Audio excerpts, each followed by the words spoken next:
வணக்கம். அரசு தேர்வுகளுக்கு தயாராகின்ற நண்பர்களுக்காக இந்த வீடியோல நம்ம சிறப்பாக கொண்டு வந்திருப்பது என்னன்னு பார்த்தோம்னா, 12ஆம் வகுப்பு தமிழ் பாடத்துல இருக்கிற சொல்லும் பொருளும். அத தான் இந்த வீடியோல பார்க்க போறோம். வாங்க வீடியோக்குள்ள போலாம். புது பெயல் அப்படின்னா, புது அப்படின்னா நமக்கு தெரியும். புதியது. பெயல் என்றால் மழை என்று பொருள். மழை பெய்தது அப்படின்னு சொல்றோம் இல்லையா? அப்போ புது பெயல் அப்படின்னா புது மழை அப்படின்னு அர்த்தம். அடுத்து ஆர்கலி அப்படின்னா வெள்ளம்னு அர்த்தம். இந்த களி அப்படின்னா கடல் என்றும் பொருள் உண்டு, வெள்ளம் என்றும் பொருள் உண்டு, மழை என்றும் பொருள் உண்டு.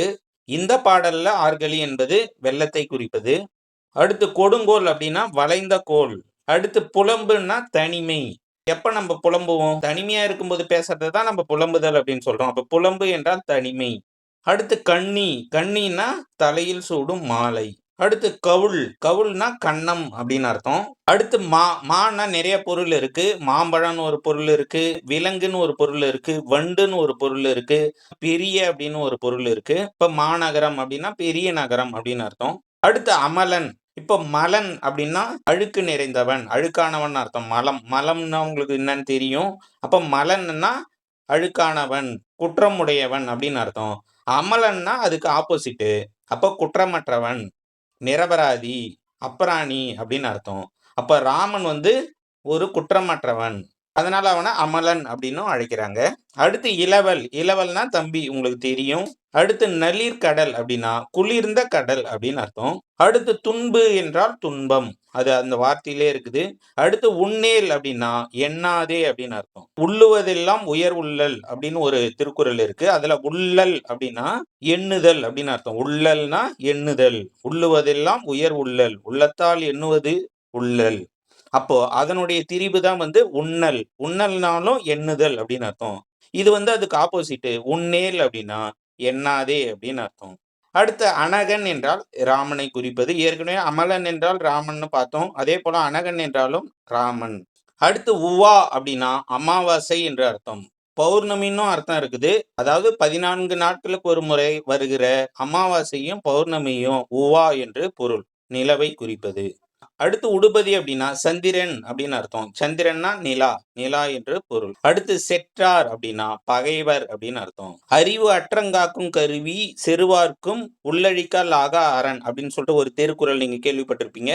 அதுல செருவார்க்கும் என்றால் பகைவர் அப்படின்னு அர்த்தம். அப்ப செற்றார் என்றால் பகைவர், செருவு என்றால் பகை அல்லது கோபம், சினம் அப்படின்னு அர்த்தம். அடுத்து கிளை அப்படின்னா உறவினர். நீங்க புரிஞ்சுக்கலாம் ஈஸியா. அடுத்து மலி விழா. விழாக்கள் மலிந்தது. அதாவது விழாக்கள் நிறைந்த அப்படின்னு அர்த்தம். அடுத்து மடநல்லார் அப்படின்னா இளமை பொருந்திய பெண்கள் அப்படின்னு அர்த்தம். இதை எப்படி ஞாபகம் வச்சுக்கலாம்னா, பெண்களுக்கான பருவங்கள்ல மடந்தைன்னு ஒரு பருவம் இருக்கு உங்களுக்கு தெரியும். அப்போ அந்த வார்த்தையிலிருந்து இதை நம்ம நல்லா ஞாபகம் வச்சுக்கலாம். மடநல்லார் என்றால் இளமை பொருந்திய பெண்கள் அப்படின்னு அர்த்தம். அடுத்து கலி விழா அப்படின்னா எழுச்சி தரும் விழா அப்படின்னு அர்த்தம். அடுத்து பலி விழா அப்படின்னா திசைதோறும் பூசையிடும் உத்திர விழா அப்படின்னு அர்த்தம். அடுத்து ஒளி விழா அப்படின்னா ஆரவாரம், அதாவது ஒளி எழுப்புகிற விழா அப்படின்னு அர்த்தம். அடுத்து வேட்டம் அப்படின்னா மீன் பிடித்தல் அப்படின்னு அர்த்தம். அதாவது வேட்டையாடுதல் நம்ம சொல்லுவோம் இல்லையா? அப்ப மீன் பிடித்தலும் ஒரு வகையான வேட்டையாடுதல் தான். அப்ப வேட்டம் என்றால் மீன் பிடித்தல் அப்படின்னு பொருள். அடுத்து கழி என்றால் உப்பங்கழி. அடுத்து செரு அப்படின்னா வயல் அப்படின்னு அர்த்தம். இப்ப சேரு சொல்றேன் இல்லைங்களா? சேரு எங்க இருக்கும்? வயல்ல இருக்கும். அப்ப செரு என்பது வயல். புரியுதுங்களா? இத இப்படி ஞாபகம் வச்சுக்கலாம். அடுத்து கொள்ளை அப்படின்னா விலை அப்படின்னு அர்த்தம். அடுத்து என்றூழ் அப்படின்னா சூரியனின் வெப்பம் அப்படின்னு அர்த்தம். அடுத்து விடற அப்படின்னா மலை வெடிப்பு அப்படின்னு அர்த்தம். இப்ப இந்த வார்த்தையெல்லாம் நமக்கு தெரியாத வார்த்தைகள். இதெல்லாம் குறிச்சு வச்சுக்கங்க. அடுத்து கதழ் அப்படின்னா விரைவு அப்படின்னு அர்த்தம். அடுத்து உமணர் அப்படின்னா உப்பு வணிகர். உமணர் உப்பு வணிகர். அடுத்து எல்வலை அப்படின்னா ஒளிரும் வளையல் அப்படின்னு அர்த்தம். வலை என்றால் வளையல். எல்வலைனா ஒளிரும் வளையல் அப்படின்னு அர்த்தம். அடுத்து தெளிர்ப்ப அப்படின்னா ஒளிப்ப. அடுத்து விழி அறி அப்படின்னா குரல் கேட்ட. விழினா விழித்தல். விழித்தல்னா என்னது? சொல்லுதல் அப்படின்னு அர்த்தம். அப்ப விழி அறினா குரல் கேட்ட அப்படின்னு அர்த்தம். அடுத்து ஞெமலி அப்படின்னா நாய் அப்படின்னு அர்த்தம். இந்த மாதிரி மிருகங்கள்லாம் நீங்க தனியா ஒரு லிஸ்ட் போட்டு எழுதி வச்சுக்கிட்டீங்கன்னா உங்களுக்கு ஞாபகம் வச்சுக்க எளிமையா இருக்கும். அடுத்து வெறிய அப்படின்னா அஞ்சிய. அடுத்து மதர் கயல். இப்ப இதுல கயல் என்றால் மீனை குறிக்கும் உங்களுக்கு தெரியும். மதர் கயல்னா அழகிய மீன் அப்படின்னு அர்த்தம். அடுத்து புனவன் அப்படின்னா காணவன் அப்படின்னு அர்த்தம். அடுத்து அல்லல் அப்படின்னா சேரு அப்படின்னு பொருள். அடுத்து பகடு என்றால் எருது என்று அர்த்தம். இதையும் நீங்க குறிச்சு வச்சுக்கலாம். அடுத்து வாயிலோயே அப்படின்னா வாயில் காப்போனே. அடுத்து வள்ளியோர்னா வள்ளல்கள். அடுத்து வயங்கும் மொழி அப்படின்னா விளங்கும் சொற்கள். அடுத்து வித்தி அப்படின்னா விதைத்து. இப்போ வித்திட்டார் அப்படின்னு சொல்றோம். அப்படின்னா என்ன அர்த்தம்? விதைத்தார் அப்படின்னு தான் அர்த்தம். அடுத்து உள்ளியது. நான் ஏற்கனவே சொன்ன ஒரு திருக்குறள்ல வருது, உள்ளுவதெல்லாம் உயர் உள்ளல் அப்படின்னு வருதுன்னு சொன்னேன் நானு. அந்த திருக்குறள்ல உள்ளல் என்பது உள்ளத்தால் எண்ணுவது உள்ளல். புரியுதுங்களா? அப்ப உள்ளியது என்றால் நினைத்தது அப்படின்னு அர்த்தம். அடுத்து உரண் என்றால் வலிமை அப்படின்னு அர்த்தம். அடுத்து வருந்தலை அப்படின்னா வெறுமையான இடம் அப்படின்னு அர்த்தம். வற்றிய அப்படின்னு சொல்றேன் இல்லையா? வற்றியன்னா ஒண்ணும் இல்லாத, வெறுமையான அப்படின்னு அர்த்தம். அப்ப வருந்தலைனா வெறுமையான இடம் அப்படின்னு அர்த்தம். அடுத்து காவினேம் அப்படின்னா கட்டிக்கொள்ளு. அடுத்து கலன் என்றால் யாழ் என்று பொருள்.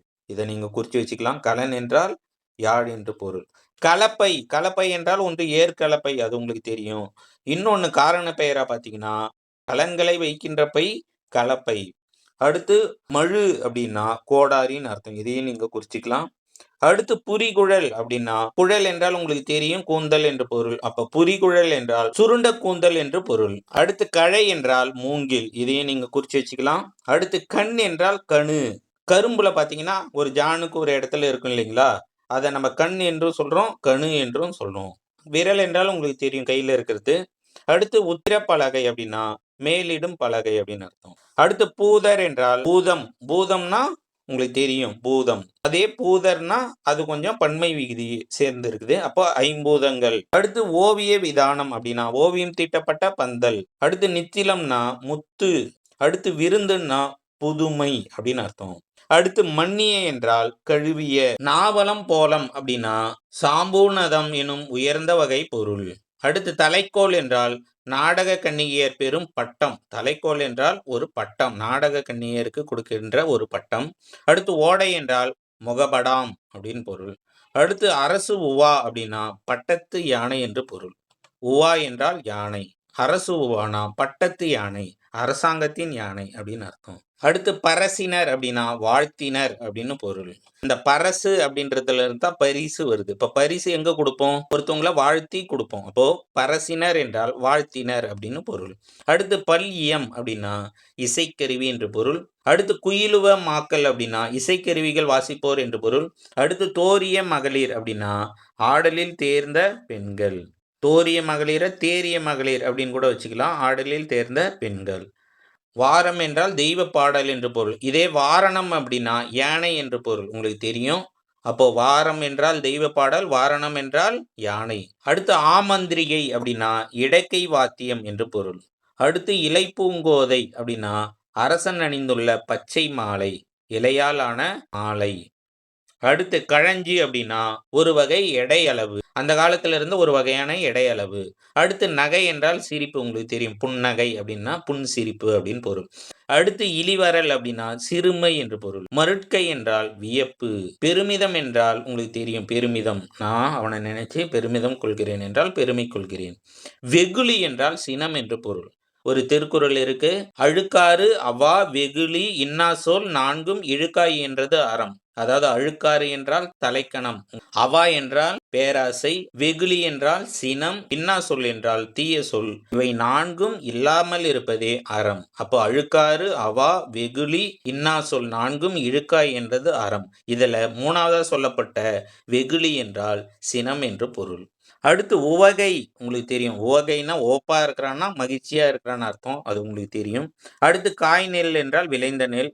மா என்றால் ஒரு நில அளவு. நம்ம ஏற்கனவே பார்த்தோம். மான்னா ஒரு விலங்குன்னு பார்த்தோம். இதே 12ஆம் வகுப்புல மா என்றால் ஒரு நில அளவுன்னும் இருக்குது. அடுத்து இன்னொரு மா என்றால் பெரிய என்றும் பொருள் உண்டு.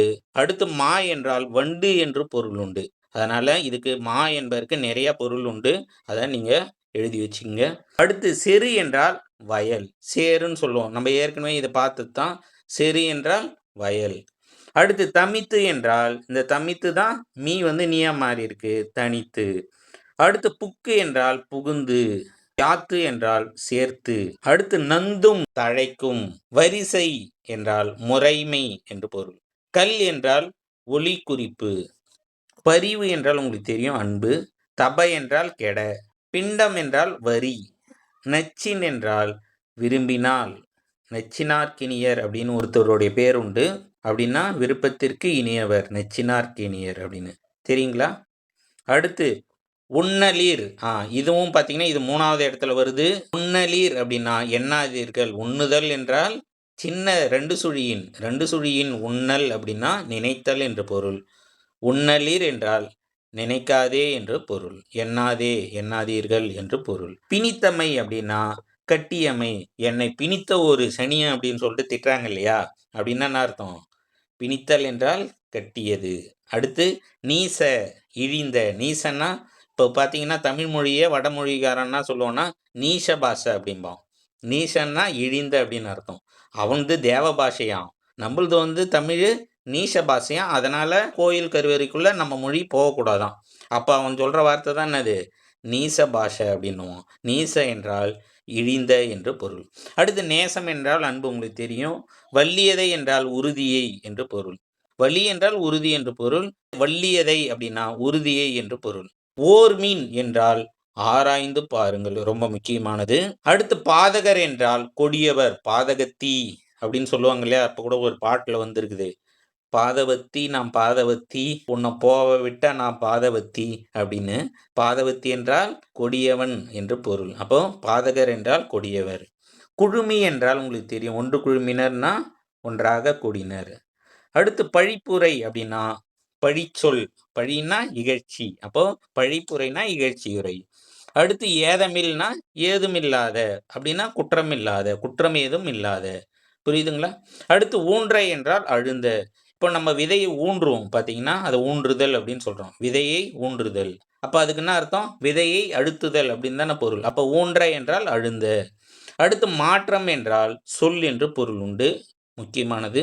அடுத்து நுவன்றிலர் அப்படின்னா கூறவில்லை அப்படின்னு அர்த்தம். அடுத்து ஆக்கினை, உங்களுக்கு தெரியும், இது என்ன பெரிய ஆக்கினையா இருக்குது எனக்கு அப்படின்னு சொல்லுவாங்க. அப்படின்னா தண்டனை என்று பொருள். அடுத்து நிர்ணயம்னா உறுதி.